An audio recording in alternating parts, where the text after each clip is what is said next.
just loved. I loved arm wrestling from a very young age. But at that time, I loved a lot of sports, right? I loved basketball. I loved judo. But then after high school, I went out west and worked oil field. Okay. And that's when I met my first pro. All right. Yeah. So like 18 years old. 18. Yeah. Okay. 18. I was working for Nausco on the oil field. And the guy in the welding shop was he was so inspiring to me. Okay. So I'm this, 18-year-old, 210 pound kid off the farm. I was in great shape, crazy about fitness and lifting, just pushing hard. And here's this 160 pound Wolverine. Okay. Yeah. The dude moved like fire. Okay. Like he ran around. He was 3 times the speed of every other human. That's awesome. Everything he did 3 times as fast.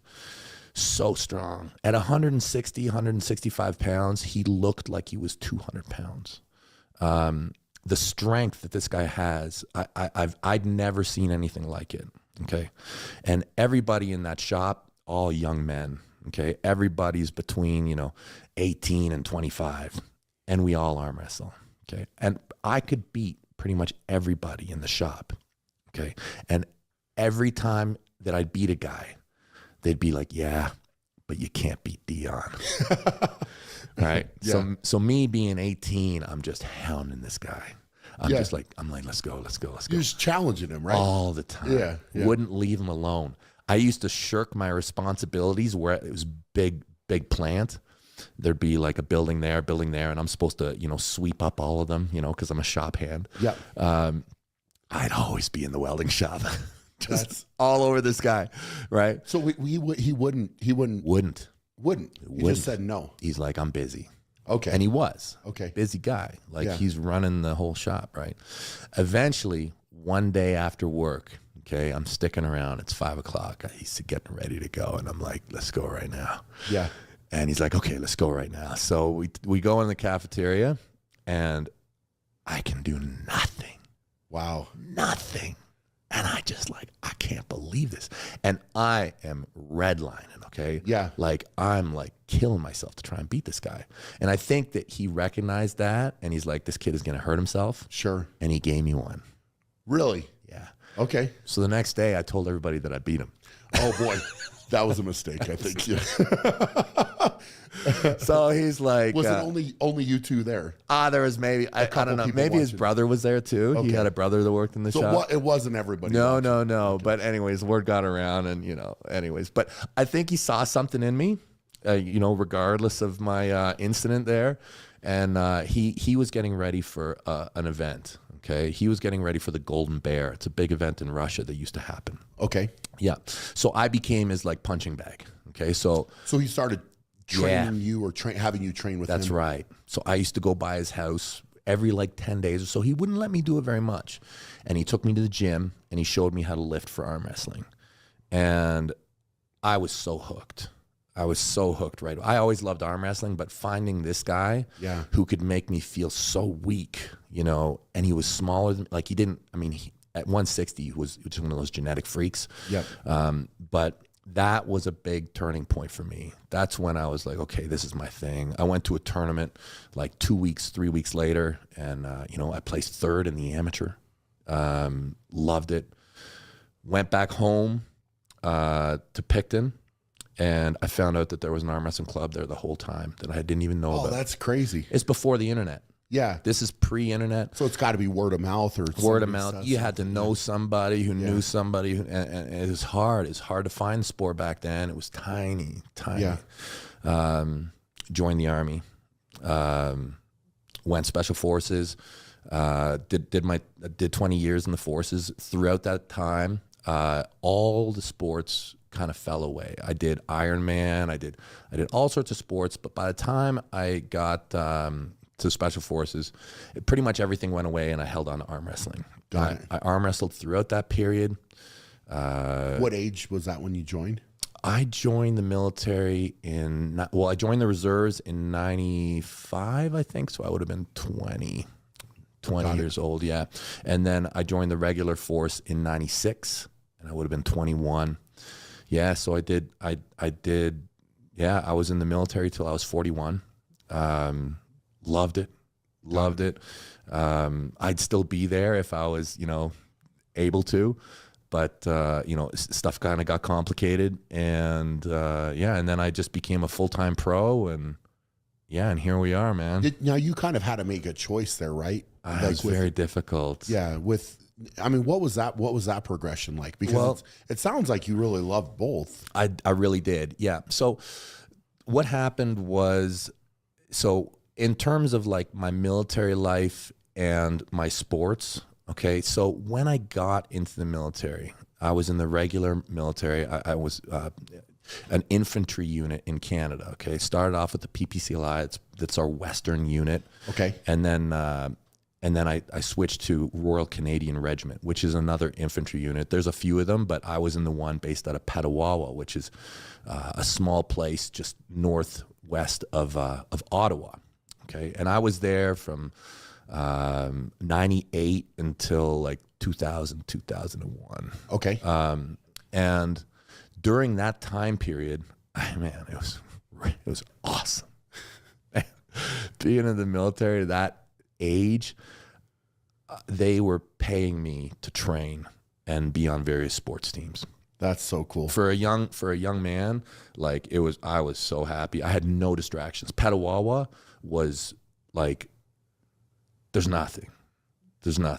And Jody was up there living with me. We were together basically since high school. Oh, that's cool. Yeah, so we've been together throughout this whole thing, and you know, it was Jody and I living up in Petawawa, and I was training like 6 hours, 7 hours a day.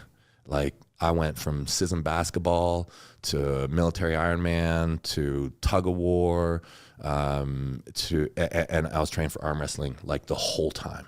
And no matter what I was doing, I was training for arm wrestling. And yeah, so, and that was cool. And the military supported that. They sponsored me. They gave me time to do it. They're like, yeah, Devin, you don't have to go on this exercise. You can train. I was like, score. See, that's so cool. Man. Yeah. Living in like, for a young guy, like, you know, you're living in quarters. Okay. You have all the fitness stuff that's on the base to use. You have a mess hall, they're feeding you. You don't have to worry about anything. Right? That's great. I mean, eat, sleep, and train, right. Basically. That was my situation. Like I did have military stuff to do. Yep. Okay. But during that time period when I was in the regular force, it was very reduced.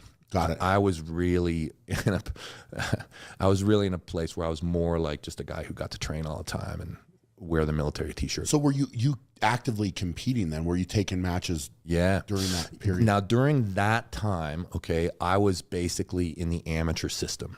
So arm wrestling is broken into a lot of different categories. And the base of arm wrestling, we'll say it's something called World Arm Wrestling Federation. This has been around forever. Okay, it's in every country. And in a lot of countries that recognize the sport, this is what they recognize. They recognize the World Arm Wrestling Federation. All right. It's tested. They have annual competition at the world level, at the national level, at the provincial or state level. And sometimes there's even like Europeans or like North American, like where everybody gets together. An annual cycle, okay? And that's where I was competing at the beginning, right? When I got to the special forces, they're like, Devin, you know, all that sports stuff, it's done, right? It's done. And I was like, yeah. If you want to do anything like that, you can no longer, like, you're no longer wearing the t-shirt. You can no longer say that you're military, avoid cameras, avoid public, you know, avoid all that. Man. Yeah. And I was happy to do that, you know, like, no problem. At least at the beginning. I was totally thrilled just to get to that unit. That was my really life's ambition was to be a special forces soldier. Yeah. And so arm wrestling at that point kind of changed. I was no longer sponsored. I had to like kind of do it on leave So, and because I wasn't sponsored anymore, I never wanted it to cost money for my family. Makes sense. Right. And back then, arm wrestling's totally different. Okay. Yeah. Like if we want a hot dog with some mustard on it, we were like, fuck, score, man. Yeah. Like if we won our gas money, it was like, oh, can you believe what they're paying us here? That's like, awesome. Yeah. It was at the beginning, arm wrestling. Like, I mean, seriously, like, I mean, there was like, there'd be events where you could win $500. Yeah. Maybe 1,000. Yeah. So, but those were the ones that I'd go to. I know I stopped competing in WAF, and I'd pick the ones where I was like, okay, if I win this, I can break even. It's not going to hurt my family. So I kind of transitioned, and around that time period, super matches started to be a thing. Okay. Like the sport changed from tournament based into more where there was like more one-on-ones. Ranking started to come out. Like everything changed when the internet started to grow, right? The sport was starting to trickle, It continued to grow. So that was around what time then? Well, what year? So I got to the Special Forces in 2001. Okay. And I'd say probably by 2003 or 2004, those doors were starting to open for some people. Got it. Okay, like that scene was starting to appear, and it stayed kind of on that level, probably until about 2009 or 10. And what happened was, it just kind of hit critical mass with YouTube and people who had taken steps. Like, there's a lot of people who paved the way for what arm wrestling is today, and a lot of them are unsung heroes. Yeah. Like a lot of the promoters from the early days. Like, there's a guy, Gary Roberts from Arm TV. Like critical guy. He's one of these guys who made the jump. He's like, this sport is cool, and I'm going to cover it full time. And he went from tournament to tournament. So there started to be this YouTube awareness, right? And from there were people who saw it and they were like, this is cool. Okay. Ultimate Arm Wrestling League was created. There was prize money. Like, it wasn't just a hot dog anymore. Yeah. Like, you could win some cash. Like, World Arm Wrestling League, Professional Arm Wrestling League, and they all kind of started to push each other. By 2014, it was starting to go. Like, by 2014, World Arm Wrestling League was serious. We were on ESPN, right? That's around a time when we took a big jump. There was $20,000 for first place each arm. Now we're starting to get somewhere. Yeah, okay? For sure. Yeah. When that's the prize money, you're on ESPN, you can get sponsors. Starting to be close where a guy can be maybe like, I could do this and get by, maybe. And right around that time, it was on ESPN. That's when it started to become problematic for me. So I think it was 2014. I think it was. I got called into the office, and it was like, Devin, you gotta choose. You gotta choose. You can be an arm wrestler or you can be a soldier. And I couldn't believe what I was hearing. I was really kind of heartbroken, to tell you the truth. And I don't blame it. I'm not upset or angry. The reality is that, a lot of military units, secrecy is very important. Sure. To be unrecognizable is of massive importance. And I was starting to slip out of that. Well, you're getting exposure in different ways. Yeah. Right. And it sounds like through the growth of arm wrestling, the different things that were opening, the doors that were opening within the sport. Yeah. Right. You're at the forefront of that. And now your face is very visible, right? Yeah. Becoming more and more visible. Yeah. Right. So, but it's an interesting one to think about, because getting called into a meeting like that after you work so hard to be where you're at, and at the level you're at, was a very difficult decision. That would be tough. It was a very, very difficult decision for me, because you probably had a lot of security there as well. Absolutely, right? Absolutely. If you can have security in an assaulter role, Sure. But yes, yeah, like it was a good job. It paid me enough for my family to survive comfortably. You know, there's pension there. Yep. You know, for financial reasons, you love the job. Yep. You love everybody you work with. You everything's good.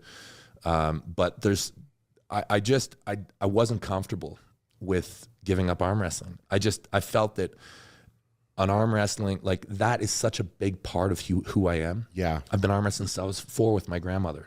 You know, somebody tells me, Devin, you can't arm wrestle anymore. I'm like, yeah, that's not going to work. Sure. It's just not going to work. Like, so what we did is after some back and forth, we said, okay, let's take a year off, a year's leave without pay, and we'll figure out what we can do.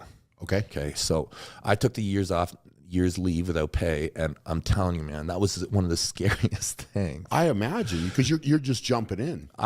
We were not in a financial position of safety. Sure. Like, you know, Well, you had kids at this point too, right? I got 3 kids. Yes. So you have a wife, 3 kids.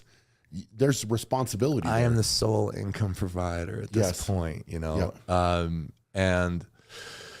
And I remember going around the town with my kids to all the apple trees and picking apples and drying them and eating sardines, you know, like it was real skimpy. Sure. I had a lot of people really help me. Like I got some great sponsors that, you know, if it wasn't for them, it would have been real tough. But, you know, we made it work for the year. And during that year, it was interesting. The military actually wanted me to publicly say that I was a special forces guy. So this is actually the first time that I ever publicly said I was military. Before that, I was a farmer. I said I was a farmer, and nobody cared. Sure. It was like, oh, you're a farmer. Okay, Yeah. But so that came out, did the year, went back to work, and they're like, I'm in the office, and I'm like, can I have my old job back?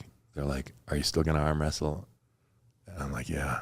And they're like, okay, we're going to put you in recruiting. So the last year that I served, I was in recruiting. Okay. So I went around the bases in Canada and talked to all the young studs and told them how great it was. And then I retired, you know. It's not why I joined. Like I joined to fight, you know. Of course. Yeah. Yep. And, you know, it's when you're a veteran, you know, you always think of that stuff, and you know, if there, you know, I'd go back and do it, but you know, I can't do it now. But it was a great chapter.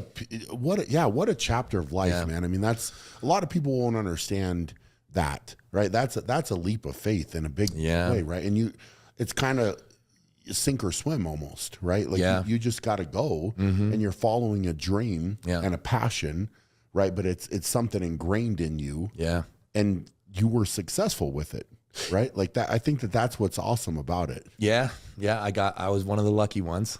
And it's interesting, that transition, you know, where you have this passion. Like I always had this passion, and I really loved it. I love the feel of fighting. I love sport. You know, I love how what sport is. Like together we get stronger. You know, we fight together. We grow together. I love the sport of arm wrestling, and it was never about money. I did it because of the feelings that it gave me, and it was a little bit weird when I recognized that this now is tied to financial security. Sure, you know, that was a bit frightening. Yeah, you're doing it for fun, but now the money has to come from it. I have to win. Yeah. I must win. Yep. If I don't win, my family is going to suffer. Sure. You know, and it changed it a little bit. I remember it was 2016. I want to take a quick break here to let you know the podcast is sponsored by Undefined Nutrition. I started Undefined Nutrition back in 2020, and I've been involved in the sports nutrition world for a very long time. I've got to see a lot of the decisions that are made behind closed doors, and unfortunately, those decisions are not the best for the end consumer at times. So by starting my own brand, I got to be in control of all of the decision making. I get to stand behind all of our products, know that the best ingredients are going into those products. And I'm very, very proud of what we have been able to create. Right now, you can save 10% by using the code podcast on any Undefined Nutrition product. I'm very, very proud, like I said, of all the products we've created. All the reviews we have gotten have been amazing, and I promise if you give us a shot, you will not be disappointed. So head to undefinednutrition.com, use the code podcast, save 10% on your order, and I promise you will be happy with the end result. Yeah, so it's the WAL finals, and I'm in the back getting ready to pull Ron, and I'm nervous. I'm nervous because I know that if I lose, my family's going to suffer. And a great friend and mentor of mine comes up, a guy called Mike Gould, and he comes up to me and he's like, Devin, he's like, do you remember when you were 18 and you used to run to practice? I used to run to arm wrestling practice. It was about 20 kilometers. Which is not a short distance. Yeah. No, I used to love arm wrestling so much. I'd run to practice, and sometimes I'd get a lift back, or I'd run back. You know. Yeah. He's like, you remember that? And he's like, I'm like, yeah. He's like, don't forget. He's like, that's why you're here. That's why you're here. You're here because you love it, you know. And that's super important to me to hold on to throughout the whole process. You know, when it shifts. Yeah. You know, a lot of times people's hobbies or passion, it's everybody's goal to make that their full-time thing. Mm-hmm. But sometimes when you make it your full-time thing, that money side of it can kind of cloud it or change it for you. And it's always been really important for me to remember that it's never about the money for me. It's about the feelings that it gives me.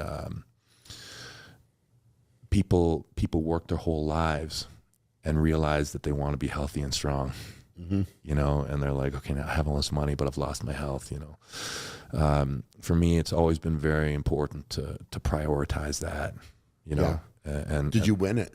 I did. Yeah, I did. Yeah. It's you know, it's so interesting to hear you talk about this progression for yourself, but then also for arm wrestling, because I feel like it's so similar to strongman, right? And even some of the things you're saying are exact same things that I had to think and ground myself in, because, you know, early on in strongman, and a lot of people will forget this now because there's a lot more opportunities, and, you know, the guys are getting paid a lot more and better. It's just better. It's grown a lot, right? Yeah. But you mentioned there's guys that have paved the way. Yes. And in strongman, there are guys that have paved the way. In arm wrestling, there's guys that have paved the way, and that respect needs to be given, right? Because without those men that came before, the sport isn't where it is. Yeah, right. True. It doesn't get to this point. And I think that, you know, for me, the history of anything is very important, and learning the history, right? So if you're a new guy in the sport of strongman, for example, I think you should understand and recognize the guys that came before you, right? Out of respect, if nothing else. And the same would be true with arm wrestling for me. Like, I want to learn everything I could learn about it, because those are the guys that have paved the way, right? It's a respect thing, and I think that that's very important. But, you know, there's points for me where I would fly, you know, all around the world, and there was maybe a couple $1,000s on the line to win something like this, right? And, you know, you maybe get a little trophy and that money, and it's like, I just love it, and I'm going to get on a plane and fly how many hours to go lift some heavy stuff and to try to win and prove it. And you know, as the money does come in, and, you know, let's be fair, there's some politics involved in this too, right? Like, in different aspects that can cloud things. It can cloud it, right? And so I know for myself, I have had to come back from certain contests and say, Brian, why did you start? Like, and I got to look myself in the mirror and say, I got to go back to that young guy that was out in my parents' garage and just training by myself when it was freezing cold, for no other reason than I loved it. I just loved it, right? And grounding yourself in that is, I think, very important, right? So it's so neat that happened right before that match when you were feeling that pressure, because I too, and I think we were talking about this before, there's points in strongman where I kind of hit rock bottom, and I would, there's a couple contests that I went to where there wasn't money in my account, right? Yeah. Like, and I was like, if I do not win and execute here, I'm in trouble, right? And people never knew that. I never said that, right? But I felt that pressure, and there's one contest in particular where, I literally was out. I all I had to do was lift a circus dumbbell one more time, one more lift, which I was fully capable of, right? But because I was under so much pressure, I had put the pressure on myself to earn the money. I literally had it on my shoulder. I'll never forget it, the moment, right? In front of a crowd, dumbbells on my shoulder, and I'm thinking to myself, if I do not lift this, I do not get this money, right? My mind wasn't clear on the lift and what I was doing. It was literally, that was what went into my brain right in that moment. And I missed, I failed, lost the contest because I couldn't do that rep, right? Yeah. It was horrible. Yeah, I bet. Horrible. But for me, when I had a clear mind and it wasn't about the money, it was just about winning. Yeah. I competed way better. Yeah. Way better. I was very dangerous when that was the case. So from that moment on, I said, I need to get in a different spot here where I'm going back to why it's fun and not focusing on this money. So, for me, I had to improve and change certain things in my life at that point, like that were distractions and bad that had dragged me down. But it's so interesting to hear you say that, man, because the pressure of competition is one thing. When you have a clear mind and you're focused on winning, it's good. Oh, yeah. But when you bring in like, hey, look, this is a paycheck. Like I need to make this money or else we're going to have problems. That's a different mindset. And, for me, I know 100% I can say I did not compete as well when that was on the line. 100%. Right. Yeah. Like I needed to have a clear mind that the winning was what mattered. I did not care. Yes, it was great that the prize money was going up or was bigger, but it wasn't about that. We worry about the money after the fact, right? Like you got to win first. Yeah. Yeah. Mindset is what everything is built off of, right? The reason why you're there. And to do things for money, I mean, we all need to eat. Of course. But when you do things for money, sometimes it's like work. Yes. I hate to work. Right. Yeah. You want to do something you love and enjoy it. Exactly. Yeah. Right. So, it's important to find a way to free yourself of that mentality. Yeah. It's neat the way everything is built. And you talk about, paving the way and, respecting the people who came before you. And, I think about the sports that are kind of clustered, like where strength is a major, major component. Strongman, powerlifting, I'd even say bodybuilding, arm wrestling, sumo, all the combatives for sure. But these ones are heavy strength component, Yep. There's a lot of intersection between arm wrestling and strongman, like in the old days. Like, they even contested that at World's Strongest Man. Right. Like one of the most famous clips from World's Strongest Man. Super famous. Yeah, is Magnus Samuelsson against Nathan Jones in '95. It's crazy. And Nathan, I mean, we don't have to show it, but Magnus is a European champion, walking in there, knew exactly what was going on and how to execute. Not a big guy at all compared to Nathan in strongman, Jones. he's not a big. No, well, at that point, guy. I mean, this is like a very skinny Magnus Samuelsson frame compared to what he filled out to be. Skinny, like it's so funny to hear strongmen talk about skinny people. Yeah, I don't even know what his body weight was at, but he looked, in comparison, Nathan Jones, monster. Was he was called Mega Man at that point, but he was huge in comparison. Yeah. Right? Like on the table, they looked like massive difference. Yeah. And it was just wild. Like Nathan ended up kind of breaking his own arm, and there's a clip that people still look at, which is wild. But it's that progression, man, is with within the sport, and it is tied together, right? Mm-hmm. Like there is carryover, and I think that fans of strength are fascinated by strength, just like you and I were fascinated when we were kids, right? So, I mean, it's an interesting thing in that carryover and crossover is really cool. Like everybody knows what their bench PR is, even if you got nothing to do with it. Like I still remember what my bench PR is, and I don't bench. Right? Sure. Like I never did strongman, but you know, you got to respect all these sports. It's cool that Nathan is like, sorry, not Nathan. Magnus is whispering right now. I think you probably had something to do with that. Well, I'm just excited about, you know, this merger potentially, and just, you know, guys from strong. I feel like there's a lot of strongmen who are looking right now. Like I just went to a tournament in Quebec, and the 2 top placers in the super heavyweight were guys who came from strongman, you know, and they've been arm wrestling like 4 months, 6 months, and they were 1st and 2nd place. Just recently. Yeah, just recently. You know, and people talk a lot about training, how to get good at stuff, and, you know, specialization versus general. And it's my belief that, you know, when you talk about general strength application across broad domains, I mean, it's hard to compete with strongman. Like I think that when you look at all of them that we're talking about, you know, that are, you know, whether it's sumo wrestling, whether it's weightlifting, powerlifting. I mean, probably the strongman is really the most multidimensional strength athlete. And I find when those guys come in, the base that they're working off of leads to a very, very fast progression when they start to specialize. Yeah, so it's cool. Like, and I've been talking about it. Like, you know, we see clips of you, you know, just putting little things out, and we're like, God, is this guy coming into this armor? Like, where does he end up, right? And I think that Magnus heard us talking. Yeah.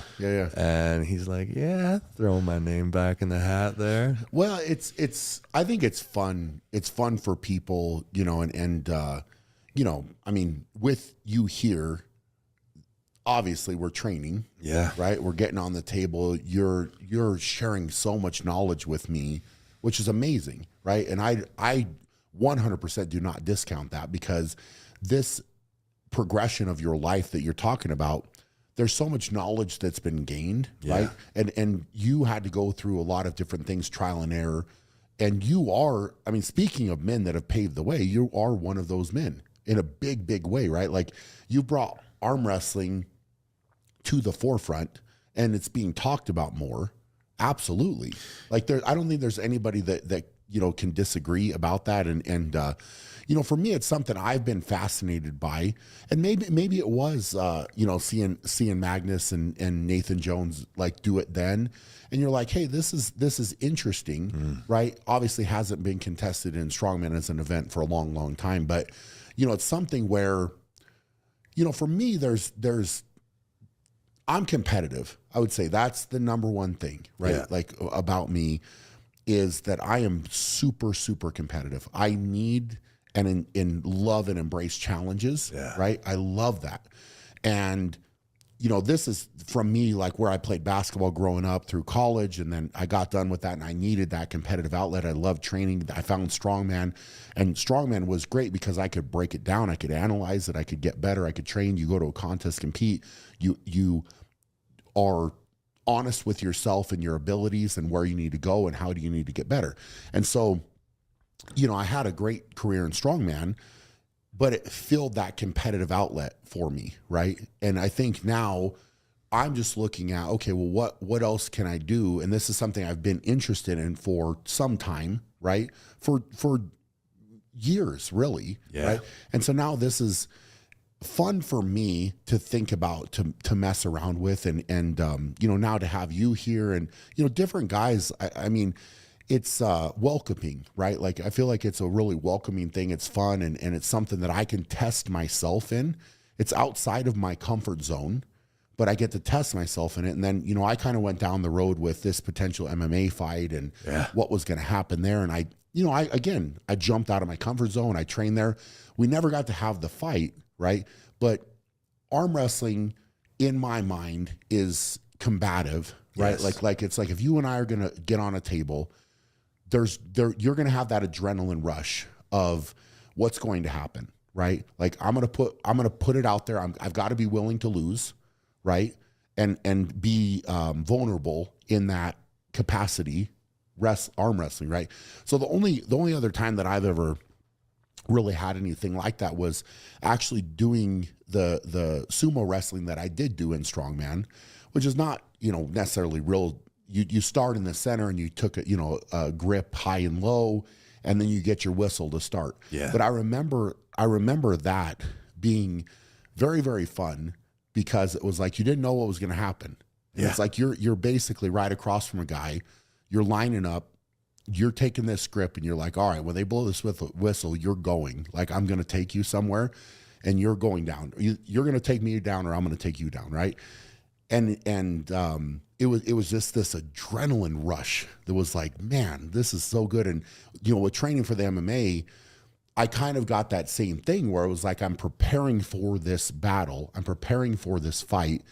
And again, when you step in that cage and they close the door, and now you say go, right? Like, something's going to happen here, right? Yeah. And so you're mentally preparing for that, and then everything, of course, fell apart with that and didn't happen and whatever. But I enjoy that, and I think that arm wrestling can definitely be that same type of thing for me, right?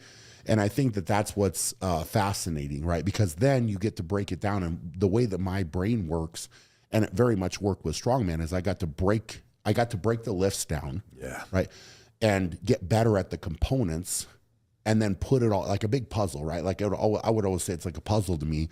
I'm going to take the parts of the puzzle apart, make them stronger and better, then put them back together, and then now we'll show up and see how it is. It's going to be awesome, man. Yeah. So it's so fun. But I don't want to like hijack this whole thing about me and arm wrestling, whatever. No, but it's kind of, dude. That's why I'm here. Yeah, I'm here to help you. This is why I'm here. I'm so excited about it. Yeah, you're like this gigantic piece of clay.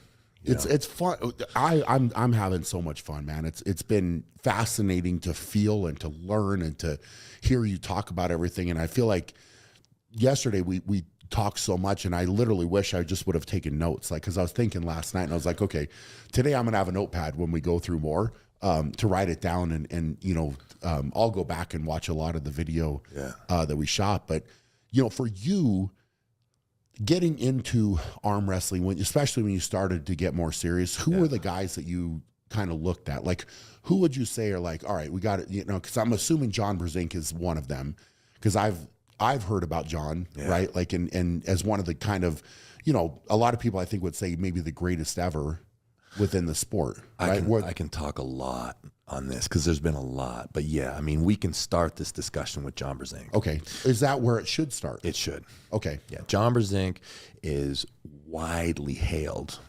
as the greatest of all time. And I agree with that. I mean, the things that this guy did in the sport of arm wrestling is just ridiculous. Basically from the time he was 18 or so, and even before that, he was already making waves. But probably by the time he was 18, he was pretty much on top of the world.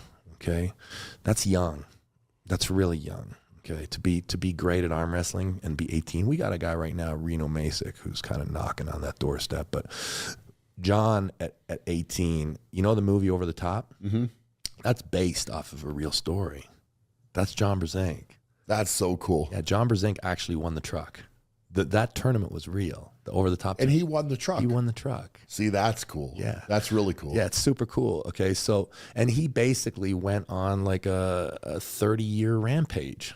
Okay, and the guy should probably be 200 pounds. Okay, he was 200, 220. Okay, sometimes he'd get a bit heavier, but this guy at 200 to 220, if he wasn't considered the open weight world champ, he was like the number 2 or number 3 for this entire 30 years. 30 years. 30 years. That's incredible. It's crazy. We should look at a match of his. Yeah, listen, you type in John Brzenk, you're going to see 1,000 videos, okay? Yeah. he went everywhere. Okay. He still does, I think, work for Delta Airlines. And, you know, so he had this friends and family deal or whatever. I don't know what it is, but it basically gave him a lot of freedom to travel. So the guy just hit every single tournament that was going on, every major event. I mean, John would be there and he'd win. What match would you say is best to? There's so many, but I see. Okay. So let me paint a bit of a picture. Okay. There's an incredible documentary filmed by Savan Matosian. It's called Pulling John. Okay. You want to watch a great arm wrestling movie? Don't watch Over the Top. Watch Pulling John. Pulling John. Yeah. And it is a documentary style of production about, you know, a chapter in John Brzezink's life. Okay. And this chapter is, I mean, it's later. Okay. John at this point, I mean, I think he's probably at least 40. Okay. You know, he's won everything. I mean, John's still arm wrestling and he's like 60. Okay? That's awesome. He's still arm wrestling and he's still at the world level. Okay. But at 40 or so, they're doing this documentary on him. And the movie kind of climaxes in this showdown between Alexei Vovoda, who is, you know, this Russian, just phenomenal athlete. He went on to go into the Olympics and win gold medals in bobsled. But so let me tell you about Alexei Vovoda. Alexei Vovoda is one of these guys who won the world championships with like I think like 6 months of training. Wow. Okay, I was there in Finland. I think it was 2000 in Rovaniemi. And this Dracula looking dude in the 110 kilo, just completely stoic, like, you know, very just like really he's a vampire, just obliterates everybody in the class. Just a completely foreign level of genetic strength. Okay. Yeah. Like, yes, obviously he's trained, but there's something genetically different about him. Okay. And he kills everybody. So he's the Russian like superstar. Okay. And this whole movie is about kind of identifying a few characters, Travis Bagent, John Brzenk, Matt Gerdner's in the movie a little bit, but it's about John and Alexei. And they come together and they clash. And it's really a movie about how some of the greatest lessons come in defeat, because John loses to Alexei. But in this period that follows, okay, after John lost to Alexei, John became terrifying. Just it lit a fire in him, I'm sure. Man, like that period right after he lost to Alexei, I watched John incredibly closely. There's a few chapters of John's life where he's truly like really, really something very special. And there's a match versus Farid Usmanov in Las Vegas, I think it is, that I love. Okay, so this kind of paints a scene. So Farid Usmanov is probably at this point like the potentially coming for the #1 spot in the world. Okay. So here we go. Yeah. So there's Neil Pickup on the mic. Neil Pickup is a huge, awesome. yeah, huge. He's the best arm wrestling, you know, commentator for sure. The guy knows arm wrestling like crazy. He's a world champion himself. There's young Farid Usmanov. Okay, there's John Brzenk.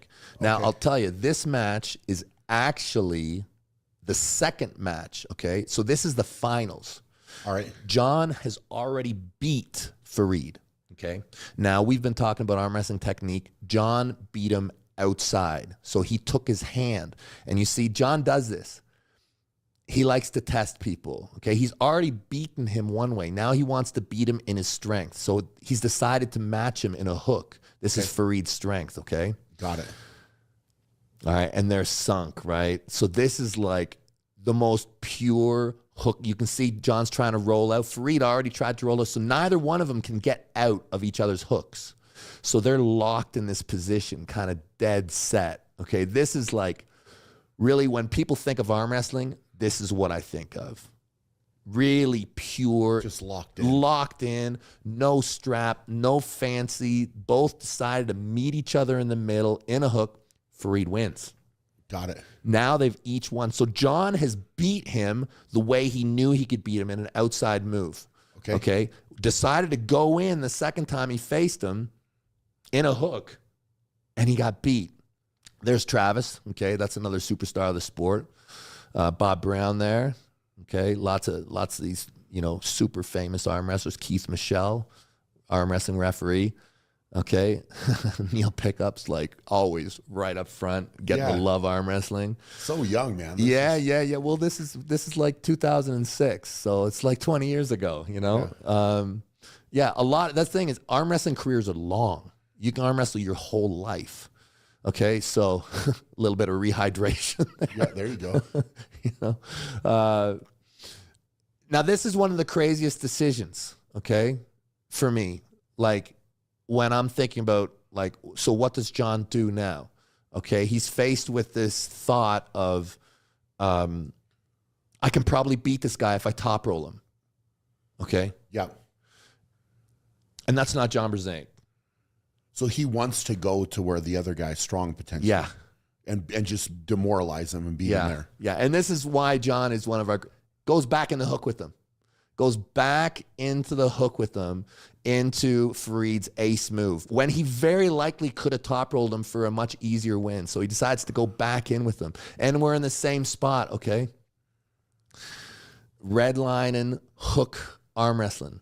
This is after John is lost, okay? And this whole period, John Brzenk is thinking he's going to face Alexei Vovoda again. Okay. He's coming back to beat him.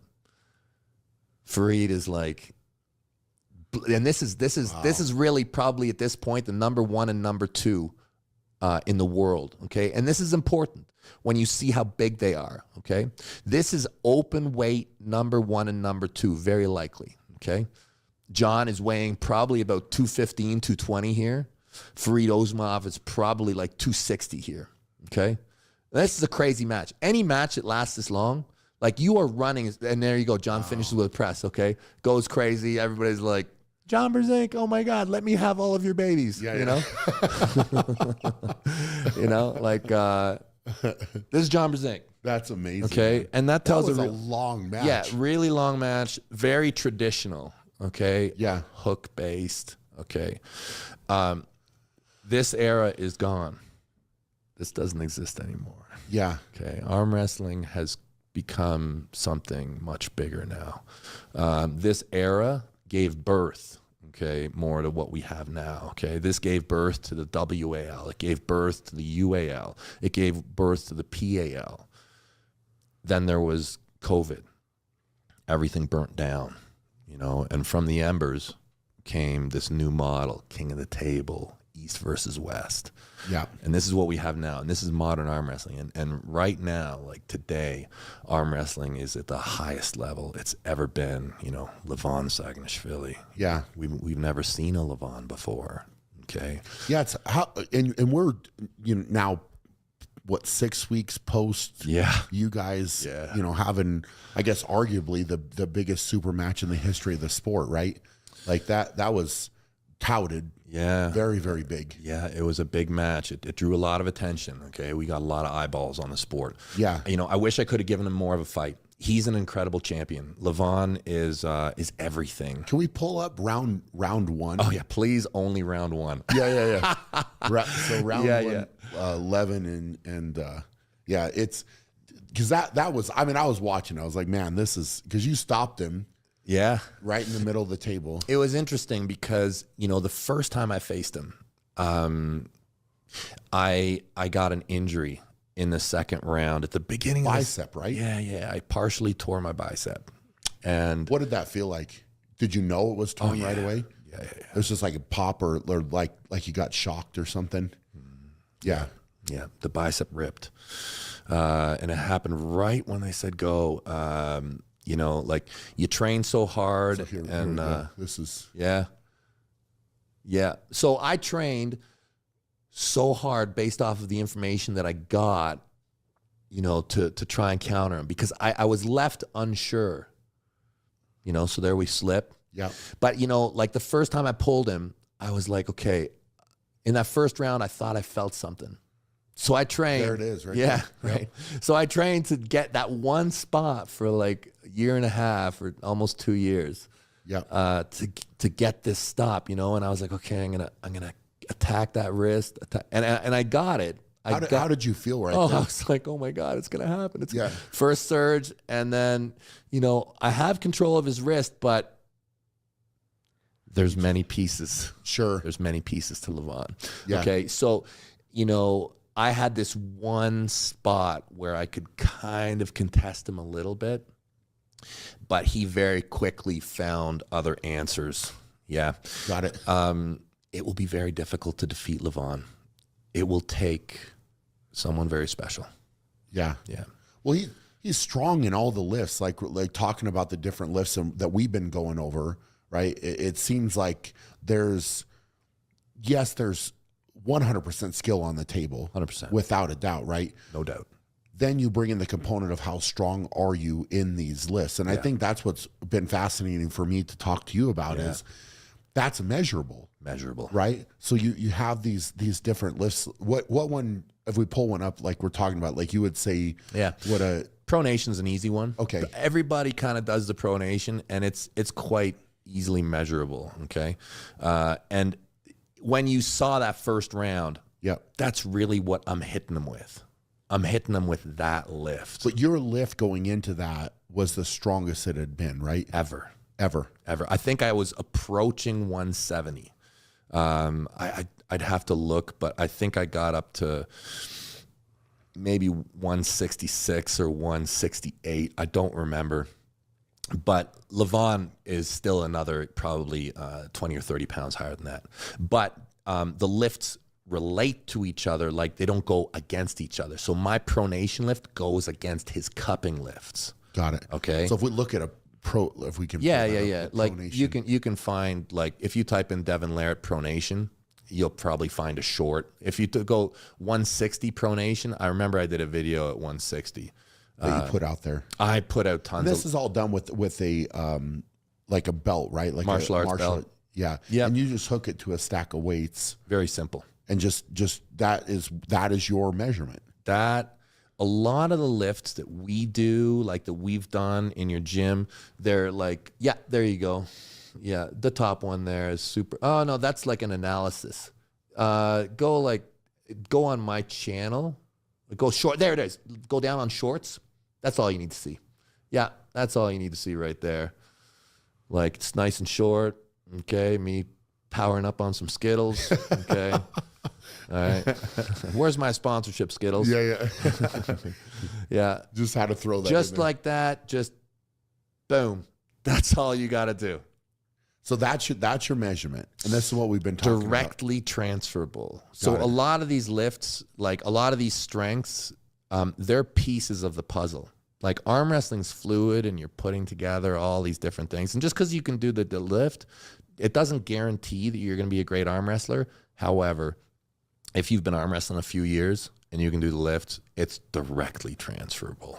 Yeah. So you just know if you face a guy who's got like a 160 pronation, you're probably going to lose your wrist. Got it. Unless you have some extraordinary strength to match it. It's like there's no escape. There's no escape. It's going to happen. So it's strength on strength, right? 100%. Like you get lined up and it's just, that's what it is. Those are the numbers. Yeah. Right. And then obviously your skill on the table combined with that. Yeah. Right. And you want both of those things to be very high. Yeah. So it is strength and it's combat. Okay. I would like to say it's just this simple, like whoever's got, it's not quite that simple because there are counters and there's balancing and, you can arm wrestle with your hand and some guys can arm wrestle without their hand. There's pushing, there's pulling, there's the hand can move a lot of different ways. And each one of these movements can be weaponized on an arm wrestling table. So it just so happens that a few of them are really hard to avoid. That's one of them. Very hard to avoid. Yeah. Stay away from. So I mean, going in against Levon there, was that your strategy? Right. Like, I mean, what were you thinking going in? Because this is obviously you faced him before and you're kind of, Levon, I mean, going up against him is such a trip. I called it like my ascent to Everest. It's like trying to climb Mount Everest. to me, it's like the pinnacle of my arm wrestling career. Like, so 2008, I was considered world champion, like ranked, not just like I won this or I won that, but in the rankings, I was number one. And I was number one in the open from like 2008 till it started to get gray around 2013 when Denis Saplenkov started to really kick ass. Okay. But we never pulled. So it started to get murky around there. But, you know, I got surgeries, I got injuries. I pulled in the lighter division. I went down to heavyweight for quite a long time. But in 2017, the WAL failed. Okay, WAL was great. They had weight category and everything was good. Yeah, you know. But when it failed, I'm like, okay, you know, because it was. I had to make it work. I was like, okay, everybody cares about super heavyweight division. Yeah. I'm like, I'm going to have to, you know, and it's not like I had to, I wanted to. Like, I was like, okay, I can maybe do it one more time. Yeah. You know, I can maybe touch that crown one more time. And it kind of lit a fire under me. And the journey for me started in end of 2017. And I slowly started to shape myself to try and be the number one open weight guy again. It took a long time. It took, I got that first title shot against Levon in 2022. Yep. Okay, so that's like 5 years later, you know, and he ripped me. But, you know, in 2024, you know, I did it again. And the way I shaped my training, the way I shaped my life, I was all in. I went everything. You know, there was nothing there's not a lot. I mean, I don't want to say nothing because you can always do better. Yeah. You know, I could have become a priest, you know, I could have lived in a cave. I could have forsaken my family and like, sure. Know, but all in. I mean, the thing is when you go after something big, you want to be able to say that. Yeah. Right. Like that's you have no regrets about it, I'm sure, right? Like you put it in. You put it in. Right. And you got to lay it on the line. And that's any top level sport. You got to be able to do that. Right. Like, and it's neat to hear you talk about it. Right. So like 2017 to build up to that. What matters is the elevation that you can get to, your peak, you know? And I kind of think about building a peak a lot to building a tower, you know, and the tower has to have a base, you know, and the bigger the base, the more sturdy you can build a tower. For sure. The way I viewed it is I was going to build the tallest tower I could. And I was gonna make it as, you know, I knew that at that point in my life, you know, the age that I was at, I was going to specialize to a degree that I'd never specialized in my life. Okay, so I stopped training my full body. You know, I wasn't even doing a lot of it by the time I stopped. I was already quite specialized by this point. But by the time I got into the military, you know, I did not have the requirement for full body fitness like I used to, right? Yeah. I basically stopped. I didn't train my body. I only trained for arm wrestling. And at the end of 2018, okay, I had a match with Denis Saplenkov, left-handed. When that match was done, I stopped training my left hand. So since like, I think it was like November or December, 2018 until Levon 2024, 6 weeks ago, I have only trained my right hand. That's crazy. I didn't train my body. I didn't train my left. I arm wrestled on the table a little bit with my left hand. Yeah. But I only trained my right hand. I trained it like 3 or 4 times a day for like 6 years. Yeah. Just all in for that. All in. Yeah. All in. And I called it Way of the Giant Pumpkin, you know? Yeah. I don't know if you know about growing pumpkins, but if you want to have like one like prize pumpkin at the fair, you pinch off all the rest of the pumpkins. Makes sense. Right. Yeah. And I think that everything you want to learn, you can learn from watching nature. So I just adopted this concept and I ran with it. And it was quite an interesting scientific process. You know, like I learned a lot from doing it. Fascinating stuff, but still not enough for Levon. Yeah. Yeah. Levon is very special. He's incredible. You know, How long has he been in the sport? Because he started years ago. Years ago. Yeah. Yeah. So I believe Levon is 35. I think he's 35. He might be 36 now. But so let me see. Okay. So Levon came up in WAF. All right. Okay. You know, I think the first time I saw him was at 110 kilo. Okay. Okay. And even at 110 kilo, I remember the first time I saw him, I'm like, who is this? What is this thing? Like, Sure. His bones were way too big. Got it. His bones were like way, way too big for a 110 kilo guy. Like, you just look at him and you're like, this thing is strong. Like, really, really strong. So I remember seeing him in the classes, and then, you know, the next year he was in the open, and it didn't take him long. Okay. His progression was very steep, very, very fast. There was the odd loss here and there to another guy who's like winning. Okay. But it wasn't long before he was winning at WAF consistently. Now, you could make an argument that Levon probably was the best in the world, probably around 2017 or something like that, 17 or 18. I don't think that he's had a loss since then. There was a match, he might have won the open category at Zloty Tour, which was widely considered the most difficult tournament to win back in kind of that era. Most of the strongest guys in the world were showing up to that one. And I think that he won it, and then he won the overall, I think in 2017. So you could probably make the argument that that's when it started. I remember in 2018, he beat a guy called Dmitry Trubin, who could have arguably been the #1 guy in the world. And then after that, there was a league that started. It was called the Top 8. Okay. And it had most of the European superstars. Okay. PAL had most of Europe. WA and UAL had most of North America. Okay. So that's how the talent was divided. And Levon won the Top 8 with ease. That's awesome. Yeah, with ease.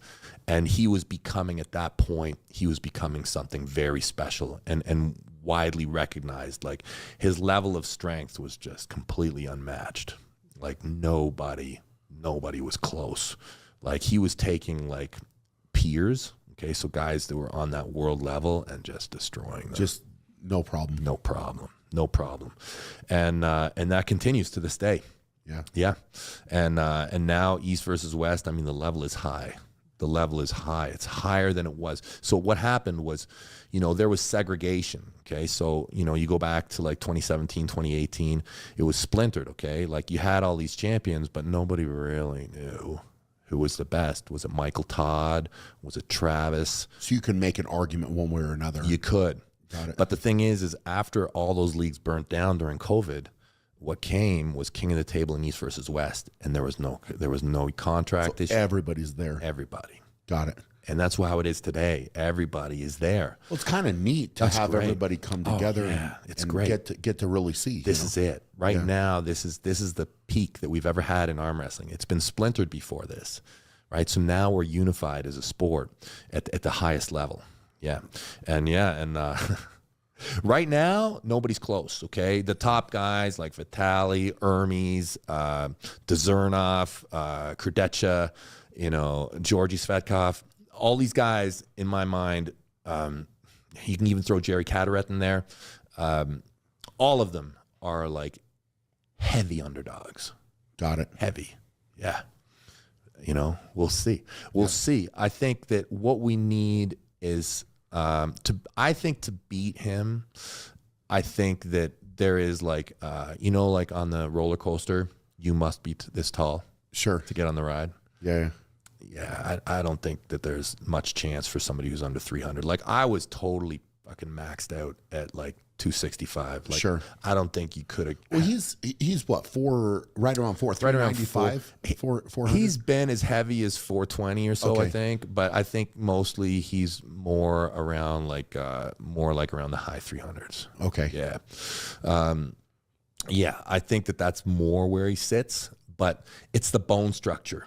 Yeah. You know, when you see him, he doesn't look blown up at all. Yeah. You know, like he's supposed to be that big. Sure. Yeah. So Levon at like 375, 380, 390, like that's just fine. Sure. Yeah, he's good. Yeah. That's interesting. Yeah. Man. So I think it's gonna take like you know, a guy who's, you know, at least, you know, a frame of like 6'4", 6'5", with metamorphic tendencies. Sure. Yeah. No, I think, you know, that's a big weight difference between you two, right? Like It is. you know, and just, I think there has to be some component of that, right? Like if, you know, what's the heaviest guy that he's ever faced? Oh, there's big guys out there. Okay. You know, we do have 500 pounders in the sport. Like 500 pounds. Oh yeah. I think there was a tournament in Atlantic City during the WL days. I think there was a tournament at Atlantic City. And I think there was like 10 guys that were over 400 or 500 pounds. Like there's big guys. I mean, but now what kind of 400 or 500 are we talking about? We're not talking about abs. Okay? Yeah. I don't know. No. But still, a man who's, you know, carrying that amount of weight, like they're going to be strong. Sure. You know, like you get a guy who's 6'7", 6'8", like with some body fat, who's, you know, 400 or 500 pounds. Like it's going to be really hard to find a guy who's not strong, who's involved in the sport of arm wrestling. Yeah. You know, we have them, but they're rare. They are. You know, bigger guys that we got at the top right now, like Alex Krudecha, Vitaly Laletin, these are kind of our bigger end. Georgi Svetkov, you know, Terminator, Morozov. You know, these are guys that are around bigger than 300. Got it. They're bigger than 300. But that you're saying like to be on that level, that's your buy-in. Yeah, you think? Like, I think so. For super heavyweight division today. Yeah. Today, I think that's what you're looking at. And I don't want to put any limitations on people. Yeah. You know, like I hope I'm wrong. You know, I hope somebody comes along who's, you know, John Brzezinski. You know, I couldn't imagine. The only way I could imagine it is if it's like a Hellboy. You know, like you know, they got a blood flow disorder or something like that. Something, yeah. And where, you know, you're looking at a 200-pound guy, but he's got a 400-pound arm. You know. Yeah. It's wild, man. I mean, it's wild to break it down like that. And you know, there's a host of different characters, right, within the sport, and different guys, different styles, and I think that's what makes it so fascinating. Yeah. Right. And you know, it's you know, certainly something people really enjoy talking about as well and analyzing. Right. It's just, and I think that's why a lot of people with the UFC, that's grown so much as well, right? Yeah. Because you have these matchups and you have different fighting styles and, you know, what is this matchup like, right? And then when you come out with a different card for arm wrestling, you get to look at who's on the card, what are the matchups, what makes it interesting, how could it potentially play out, and then you got to get on the table and make it happen, right? Like the rubber has to meet the road at some point to figure out what it is, and then you know, everybody's training to be ready for that moment to put it all out there. And I think that's what's exciting is that go, right? Like line up, we're going to grip up, and then you get to say go. And I think that's what brings people in. And, you know, you and I were talking before, I think arm wrestling is one of those things where like you're in a restaurant, bar, or whatever, and you see two people arm wrestling, people stop and watch. Yeah. Right. Like it draws you in. And it would be the same with like I always said, with strength. If you see somebody doing something, putting on some display of strength, people stop and watch it. It draws you in to it, right? And people are fascinated by that, right? Like it's a combative thing, proving how strong you are, and somebody's going to win and somebody's going to lose, right? Like that's just what it is. But I think that's it's fascinating. It really is fascinating to you know, to think about and you know, your progression within the sport and the growth of the sport. It's so neat to hear you talk about how it's grown, right? And I don't think, you know, in a way, like I don't hear you giving yourself a lot of credit for being, you know, kind of a guy that has taken it there. You know what I'm saying? Like it's there's a lot of people out there that I think would have never potentially watched arm wrestling if it wasn't for you and the exposure that you've brought in? I mean, I don't know what you feel about that, but no man is an island. No, of course, right? I've been lucky. I've been at the right place at the right time a lot. Yeah. I've been here, like I was already here, and the wave came, you know, and I just happened to be at a point in my career where I was really good when the light started to shine on us. Sure. So I was very visible. Yeah. For a lot of this rise in the sport. One of the things I love about the sport is how accessible it is. Yeah. Everybody's done it. Everybody can do it. And when I grew up, I'm not really all that religious, but I do love religion. I see the strength that it gives people, and I think it's incredible. I read a book on Norse mythology when I was a kid, and they talk about Valhalla, how, you get up and you fight all day, and at the end of the day, the Valkyries come and they patch you together, and at night you drink and you make merry, and the next day you wake up and you do it again. And that's hard to do in a lot of sports. A lot of sports, the Valkyries can't put you together. You know what I mean? Arm wrestling is a sport where we can go off and we can kill each other, and it can go so far as you could tear my bicep, or you could tear my pec, or you could break my arm. It's not the end. In arm wrestling, your career can be long, and the amount of experience that you can gain, you can get really good at arm wrestling because you have the ability to fight so much. Yeah. And really damn near die, and there's, some matches will make you kind of fall in love with the sport a little bit. And there's a match like when we're sitting here and we're talking, it's a beautiful match that I would love to show you. And it's too long for us to watch the whole thing. Okay. But we've been talking about a guy called Vitaly Leletin. Yeah. He's important. This is a guy who's right at the top of the sport. Young Russian guy. I think he's like 6'9". Okay. Bad dude. Yeah. Bad dude. Been arm wrestling since he was a teenager. Strong. Okay. Top roll specialist. Outside arm wrestling specialist. Okay. And then we got American muscle, American diesel, Dave Chafee. Okay. Dave Chafee, well established, widely considered, the strongest of the North American pullers for a period. Okay. Right now he's a bit down, but like you go back the last 10, 15 years, you say Dave Chafee and you're like, that guy is strong, like measurably strong. Okay. They had a match last year that I would say was probably the match of the year. Okay. They left the match. So arm wrestling at King of the Table, there's a few different formats. Sometimes it's 3 out of 5. Sometimes it's 4 out of 7. King of the Table format is 6. They do 6 rounds. Okay. Normally they do 6 mandatory. Sometimes guys do the 4 rounds. That's a win, and they're like, okay, I'm done.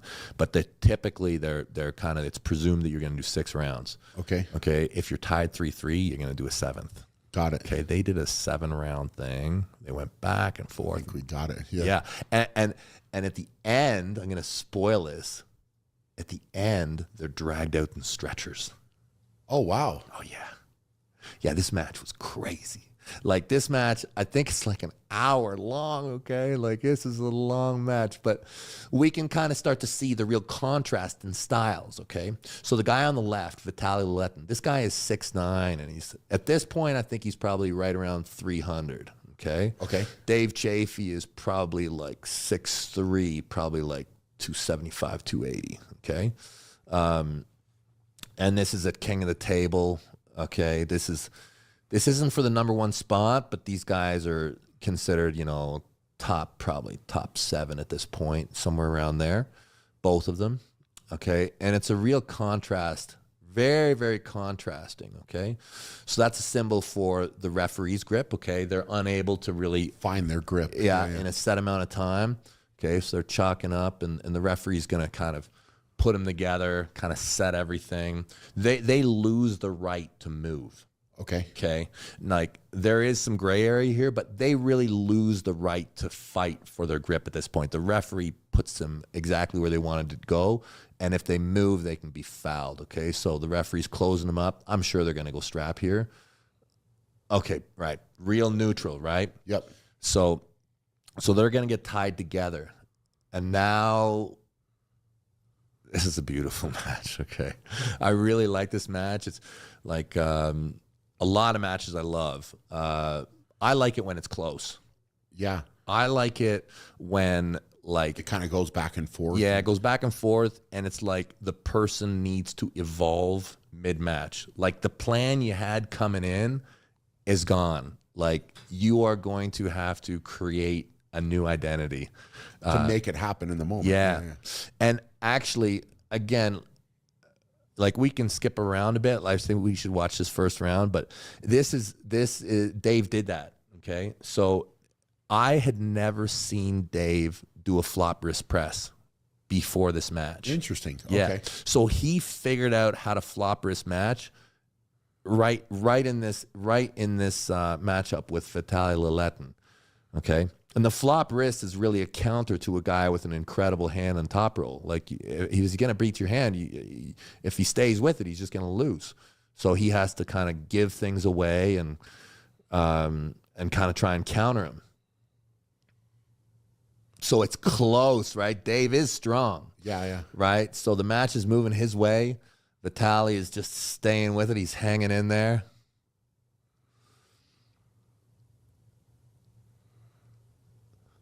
Right, so we have gone beyond the initial strength threshold, right? Yeah. Like normally someone would have won by now. So there is now adjustment.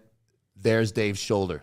Brings it in, yeah. First time I've ever seen him do a flop press. So he's kind of got a hand compromised, so he comes forward and presses.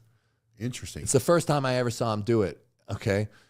And yeah, we go to like the 7th. I want to see this. At the end? Yeah. Let's go to the 6th. 6th, okay. Let's go to the 6th, and then we play the 7th, because let's look at the time, like how long it is.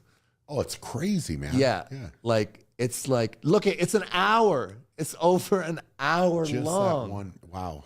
Yeah. Right? There's restarts, there's fouls, there's like it's not supposed to be an hour. Yeah. Man, most of these matches are like... So it was tied 3-3 then? Yes. Wow. Yeah, it's tied 3-3.